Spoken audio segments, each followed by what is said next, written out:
don't know if y'all are seeing me or not. I'm hoping that you can.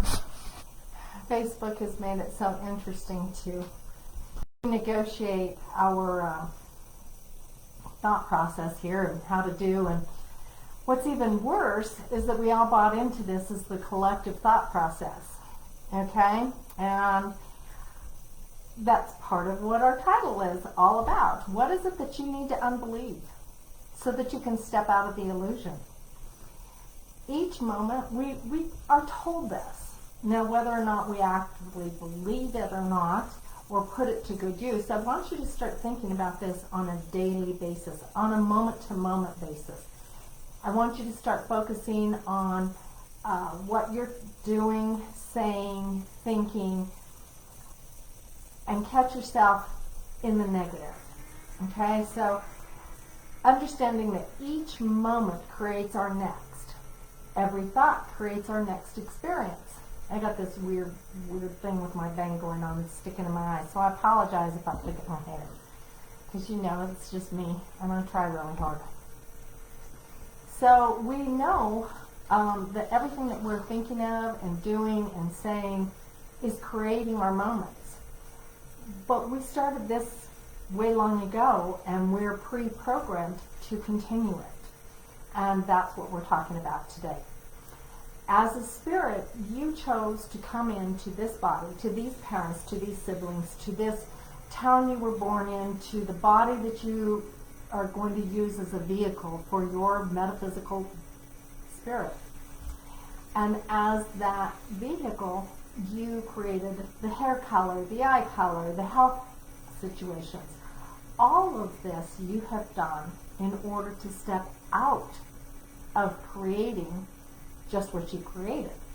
Sounds complicated, doesn't it? Not really, because we don't need a physical body.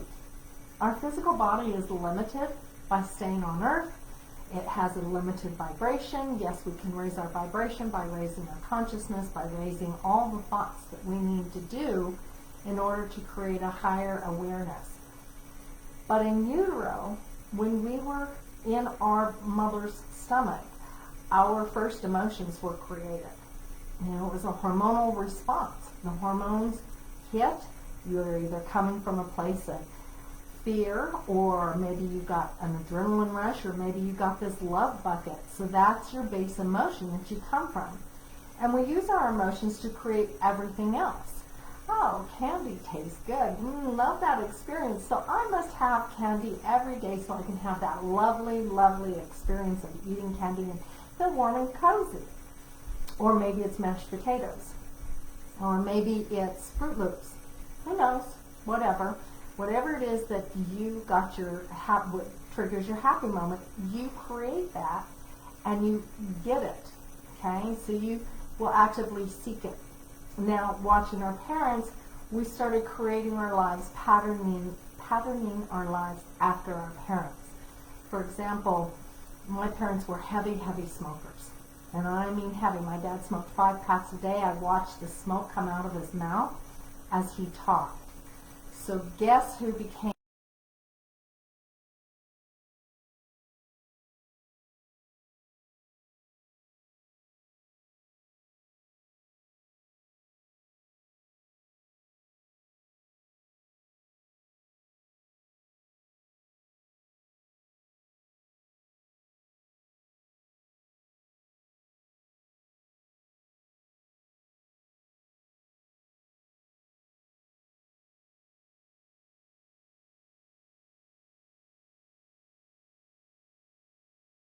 a codependent. And from that experience, you were going to create even more of your experiences. These are things that we do. My internet seems to be failing here, guys. I'm kind of working at trying to make this a better option. So bear with me. I'm creating a good time with my internet connection. Let's just say it's going to be much better in about 2 seconds. Let's hope this works. So anyway, our emotions create everything. So if you hate something, Well, it's going to come up to you and it's going to repeat itself over and over again. Like my dad had this whole issue with, you're going to, Francis, you're going to do it my way. Women are supposed to be married. You're supposed to have this life. You're supposed to do this. And he pretty much had everybody's life patterned after him. Well, he was 3 times.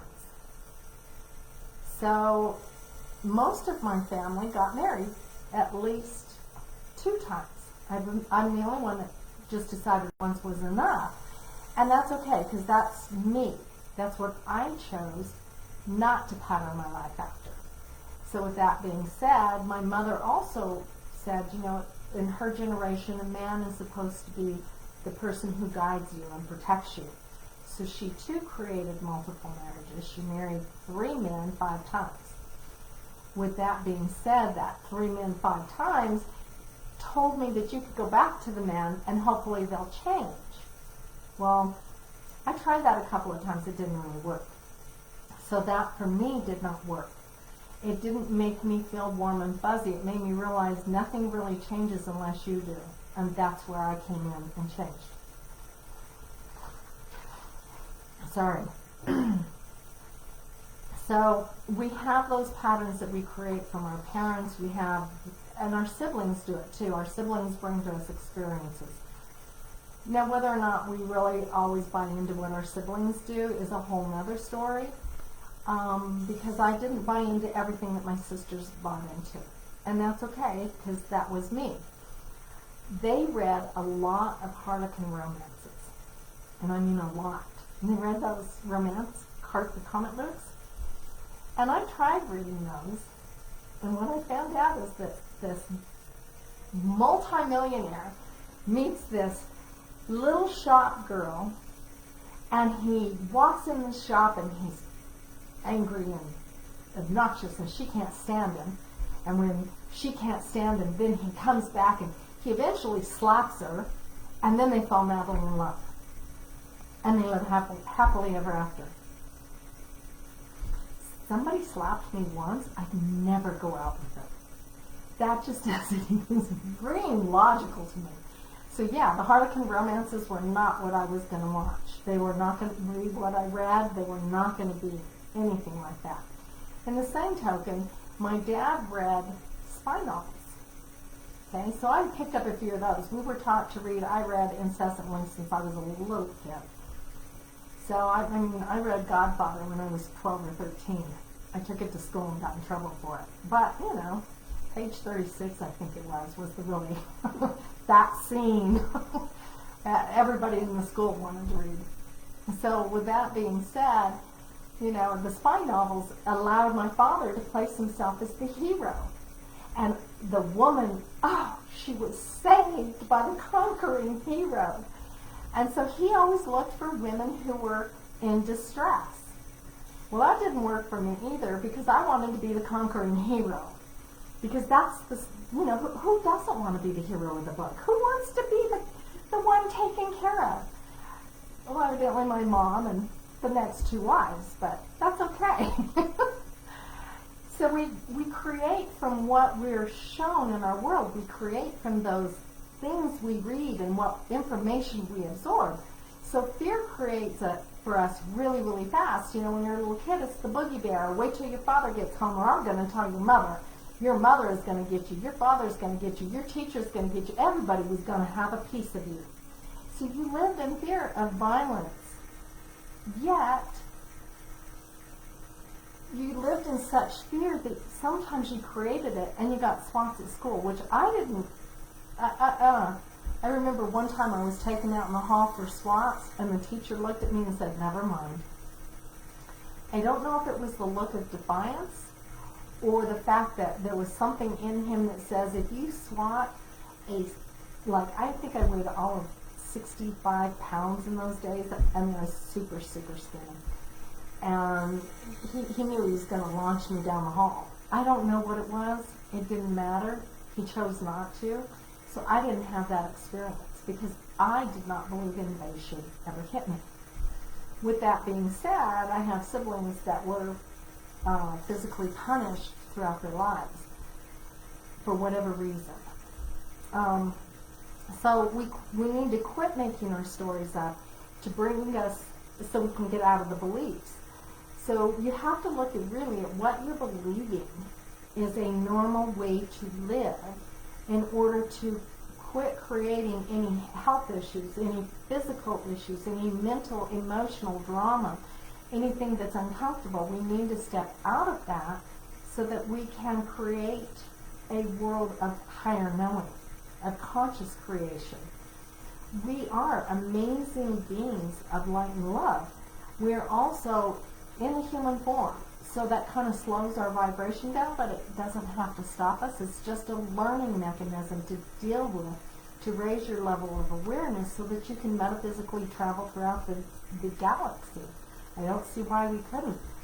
I remember when I was a little kid, I thought, if a starfish gets his arm broke off, how does he or it, she, whatever, create a new arm? That just fascinated me. They grew a new arm. And I finally realized that it's because nobody told the starfish that they can't. So how many things have you been told that you can't do that you're still struggling with today to do? So is it in your business? Is it in your personal relationships? Is it in your own body, in your own health, in your own metaphysical being? How much of what you have been told that you can't do are you still buying into? That's what I want you to start moving from. I want you to start realizing that there's nothing in this world that you can't do. All you have to do is say you're doing it. So our divine consciousness raises consciousness. Our divine love helps that first step toward higher consciousness. Human love is just an emotion, and yes, it's on the positive spectrum unless you create a negative experience with a positive emotion. So that means, okay, I have this wonderful, loving human being that I absolutely love and adore, and when they pass from this world, is it really the end of your world, or do you want to be raised up your vibration high enough that you can access them on the next level? Because they're there, and we know it. So what stops us from accessing it? What stops us from knowing it? Yes, it's physical grief, it's negative, and it holds us down, and it makes us wander a really, really ugly place. And it doesn't have to be just one thing in that grief. It could be a multitude of experiences that you're drawing forth in order to break the illusion. You know, it's when we go through this, we go through and our thoughts follow what it is that we want to learn. So all the influences, we talked about some of the books, but there's other things that are going on that we're seeing. Like, are you watching Big Bang Theory? Have you ever listened? They got one on YouTube. Have you ever listened to Big Bang Theory without the laugh track? It's not as funny. It sounds kind of snarky and mean. Now, I remember telling my kids, no, we're not watching The Simpsons. I couldn't stand listening to The Simpsons because the way they talk to each other. I don't find that funny. I don't find put-downs funny. I don't find snarky remarks or name-calling funny. Something about it just doesn't resonate with me. I don't go, wow, you know, you're a really cool asshole. Excuse my French. That's not funny. That's not even nice. So why would I say it? Why would that thought even enter into my consciousness? It doesn't, unless I have to bring it forth to make a point, which is what I did, which is what's funny. Okay, you know. So we look at the different things, and I want to bring some awareness. You know, there are kinky romance books out there, like 50 Shades of Grey, and people blew that book series up. They couldn't get enough of it. What? Why would you? Oh, it's steamy sex. Honey, if you raise your consciousness to higher levels of awareness, you can have much steamier in experiences than you can. Donna's here. Say hi. She's laughing with me. So You can have better experiences. You don't need to get it out of some kinky romance book. And if you do, that's fine. I get it. But I gotta tell you, I mean, when I'm reading this book, my daughter says, oh, you have to read it, you have to read it. He spanks her. Done. Same with Harlequin romance. I'm done. You don't touch me in any kind of aggressive way. I don't find that a turn on. And I'm okay with that.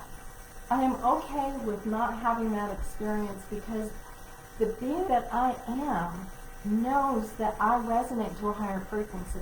And I want to keep resonating to a higher frequency. I don't need to be punished. There's not that story in me. And I gotta tell you, you know, we have to really question our need to debase other people or to be debased.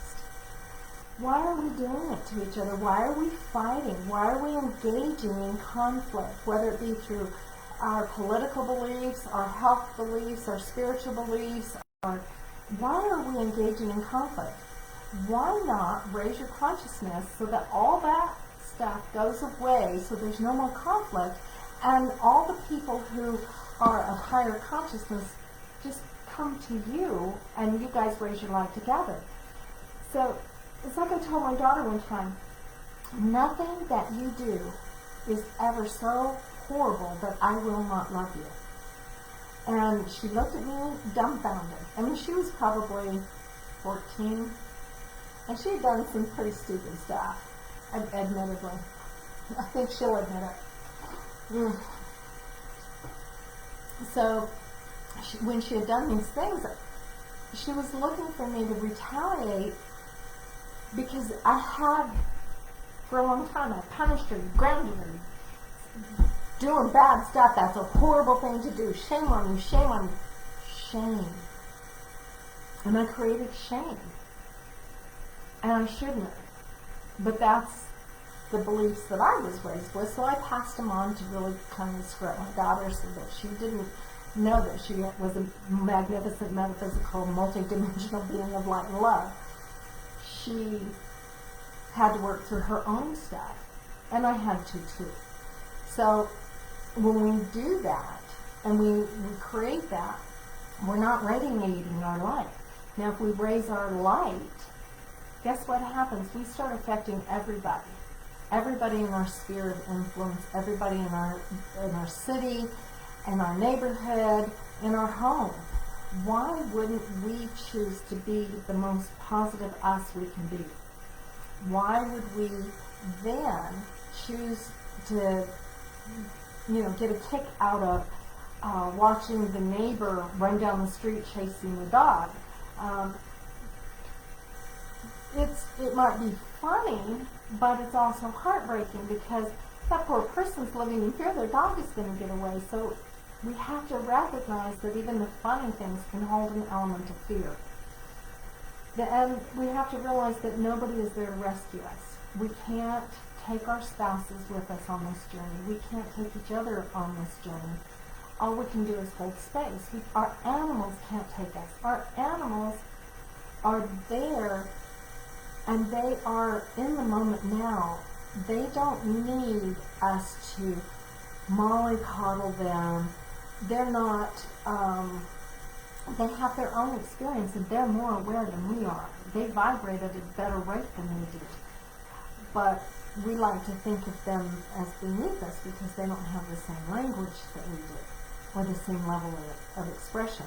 But I gotta tell you, there's no one putting food down for me every day, and no one cleaning up after me every day, and no one taking me out for walks and making sure my food is bought. So I think they got it. They got the message. They can live in unity with us. They can live in community and be there for us as we raise our light. But they can't do it for us. No one can. But if we're around each other and we're trying to consciously raise our light, we will help each other raise theirs. All the drama leaves when you raise your level of awareness. And when you're buying into the negative, you have to remember that you're creating negative pathways. So here you have this marvelous brain, and your left brain is going blah, blah, blah, blah, blah, blah, blah. and it's overthinking everything. And it's going, oh, got to go to the store, got to pay the bills, got to do this. Oh, she doesn't like me. He loves me.